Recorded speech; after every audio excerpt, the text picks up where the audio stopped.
ঢাকার সড়কে ট্রাফিক আইন ভাঙার দৃশ্য নতুন কিছু নয়, কিন্তু এখন আইন ভাঙার পর পাশে থাকা ট্রাফিক পুলিশকে সবসময় দেখতে হবে না। সড়কের ক্যামেরাই শনাক্ত করতে পারছে অপরাধ, আর সেই তথ্যের ভিত্তিতে শুরু হচ্ছে ডিজিটাল মামলা। বাংলাদেশে ট্রাফিক ব্যবস্থাপনায় কৃত্রিম বুদ্ধিমত্তার ব্যবহার এখন পরীক্ষামূলক পর্যায় পেরিয়ে বাস্তব প্রয়োগে এসেছে। এপ্রিলের শেষ দিকে ঢাকা মহানগর পুলিশ চালু করে এআই ভিত্তিক road transport act violation detection system.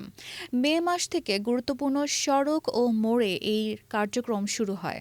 শুরুতে হোটেল ইন্টারকন্টিনেন্টাল থেকে জাহাঙ্গীর গেট পর্যন্ত এলাকায় ২৫টি ক্যামেরা দিয়ে ব্যবস্থা চালু করা হলেও পরে রাজধানীর আরও এলাকায় এর বিস্তার ঘটানো হয়।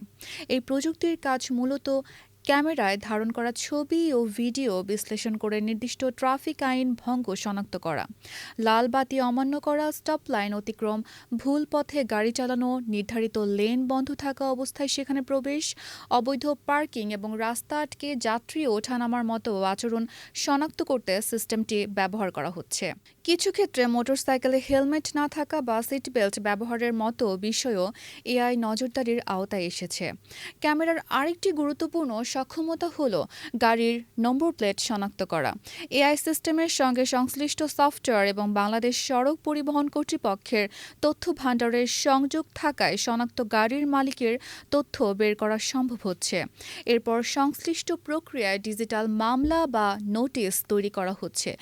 এই ব্যবস্থার বড় পরিবর্তন হচ্ছে ট্রাফিক আইন প্রয়োগের ধরন। এতদিন অনেক ক্ষেত্রে কোনো সার্জেন্ট বা ট্রাফিক সদস্যকে ঘটনাস্থলে দাঁড়িয়ে অপরাধ দেখতে হতো, গাড়ি থামাতে হতো এবং মামলা করতে হতো।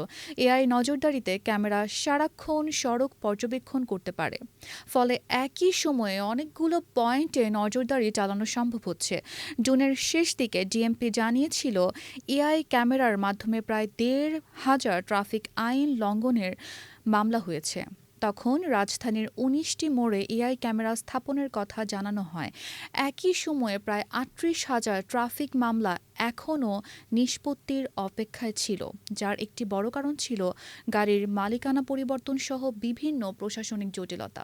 রাজধানীর বাইরে এবার এই প্রযুক্তির ব্যবহার আরও বড় পরিসরে শুরু হয়েছে।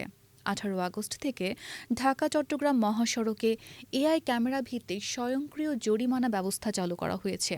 এই মহাসড়কের বিভিন্ন স্থানে ইতোমধ্যে ৪৯০টি পিলারে এআই ক্যামেরা স্থাপন করা হয়েছে। সেখানে অতিরিক্ত গতি, বিপজ্জনকভাবে ওভারটেকিং, ট্রাফিক সিগন্যাল ও সড়ক চিহ্ন অমান্য, বিপরীত দিকে গাড়ি চালানো এবং অবৈধ পার্কিং সহ বিভিন্ন অপরাধ শনাক্ত করার কথা বলা হয়েছে।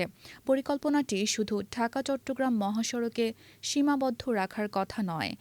এই ব্যবস্থার কার্যকারিতা ও অভিজ্ঞতা মূল্যায়নের পর পর্যায়ক্রমে দেশের অন্যান্য মহাসড়কেও এআই ভিত্তিক স্বয়ংক্রিয় ট্রাফিক ব্যবস্থা সম্প্রসারণের পরিকল্পনা রয়েছে। ঢাকায় ব্যবহৃত ক্যামেরাগুলোর কিছু উন্নত মডেল 360 ডিগ্রি ঘুরে দীর্ঘ দূরত্ব থেকেও গাড়ি শনাক্ত করতে পারে। ক্যামেরা থেকে পাওয়া তথ্য ডিএমপির সার্ভারে সংরক্ষণ করা হয়। এরপর নির্দিষ্ট সফটওয়্যারের মাধ্যমে আইন ভঙ্গের তথ্য যাচাই করে ডিজিটাল প্রসিকিউশন প্রক্রিয়া এগিয়ে নেওয়া হয়। বর্তমানে কিছু ক্ষেত্রে মানবিক যাচাইও রাখা হয়েছে। বিশেষ করে সিস্টেম নতুন হওয়ায় ছোটখাটো অপরাধের ক্ষেত্রে পরিস্থিতি বিবেচনা করা হচ্ছে। আগামী ধাপে নোটিশ দেওয়ার পদ্ধতিতেও পরিবর্তন আসছে। বর্তমানে ডাকযোগে নোটিশ পাঠানোর পাশাপাশি এসএমএস ও অ্যাপ ভিত্তিক নোটিফিকেশন চালুর পরিকল্পনা রয়েছে। এমনকি চালক বা গাড়ির মালিক যেন নিজের বিরুদ্ধে শনাক্ত হওয়া অপরাধের ছবি বা ভিডিও দেখতে পারেন, সেই ব্যবস্থাও যুক্ত করার কথা জানিয়েছে পুলিশ।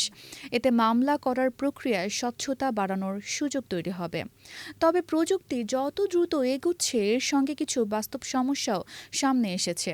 গাড়ির মালিকানা পরিবর্তন, পুরনো তথ্য নোটিশ পৌঁছানো এবং মামলা নিষ্পত্তির মতো বিষয় এখন অনেক বড় চ্যালেঞ্জ।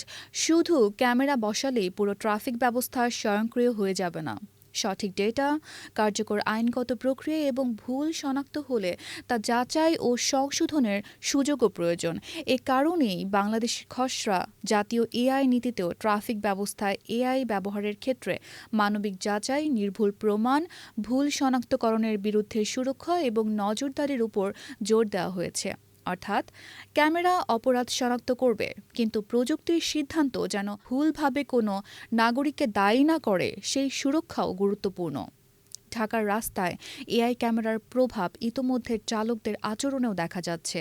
যেসব মোড়ে ক্যামেরা সক্রিয় সেখানে অনেক চালক সিগন্যাল মানছেন, স্টপ লাইনের আগে গাড়ি থামাচ্ছেন এবং জেব্রা ক্রসিং খালি রাখছেন বলে পুলিশ জানিয়েছে। তবে ঢাকার যানজটের সমাধানে শুধু আইন ভঙ্গের মামলা করলেই হবে না। অনুপযুক্ত যানবাহন, অপরিকল্পিত গণপরিবহন, মিশ্র যান চলাচল, রাস্তার সক্ষমতার তুলনায় গাড়ির সংখ্যা এবং যত্রতত্র যাত্রী ওঠানামার মতো সমস্যাও একসঙ্গে মোকাবেলা করতে হবে। ডিএমপিও জানিয়েছেন, প্রযুক্তি নির্ভর নজরদারির পাশাপাশি এসব কাঠামোগত সমস্যার সমাধান প্রয়োজন। সব মিলিয়ে বাংলাদেশের ট্রাফিক ব্যবস্থাপনায় এমন এক পর্যায়ে পৌঁছে গেছে এখন, যেখানে সড়কের প্রতিটি গুরুত্বপূর্ণ মুহূর্ত মানুষের চোখের উপর নির্ভর না করে ক্যামেরা ও সফটওয়্যার দিয়ে বিশ্লেষণ করা সম্ভব হচ্ছে। সামনে এই প্রযুক্তি রাজধানী থেকে মহাসড়ক এবং পর্যায়ক্রমে দেশের আরও সড়কে ছড়িয়ে পড়লে ট্রাফিক আইন প্রয়োগের ধরনও বদলে যেতে পারে। চালকের হাতে থাকা গাড়ির স্টিয়ারিংয়ের পাশাপাশি এখন সড়কের উপর নজর রাখবে একটি ডিজিটাল চোখও। নুসরাত জাহান, টাইমস 24।